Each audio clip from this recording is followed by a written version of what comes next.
Për të gjithë Korçën, në çdo qytet që kam vajtur, nuk është kjo paqe që është këtu. Dhe në emrin e Jezus Krishtit unë deklaroj, nuk ka ortodoks dhe katolik, nuk ka evangelist edhe të tjerë. Ne kemi një themel, është Jezus Krishti.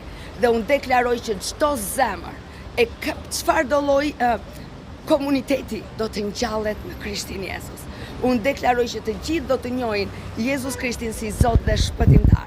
Unë deklaroj që është koha e ringjalljes për çdo kishë, është koha e ringjalljes për çdo familje, është koha e ringjalljes për çdo që e ka njohur Jezusin më përpara apo ka fjetur. Në emrin e Jezus Krishtit unë deklaroj qiellin e hapur mbi Korçën, deklaroj qiellin e hapur mbi gjithë zonën rreth e qark dhe deklaroj që Jezusi është Zot. Dhe ky Zot tashmë ka filluar të ndezi zjarrin e ringjalljes që kurrë nuk do të shuhet dhe shqiptarët do të kthehen atje ku e kanë vendin, në krishtërim, sepse Jezusi është i shqiptarëve dhe shqiptarët janë të Krishtit. Amen.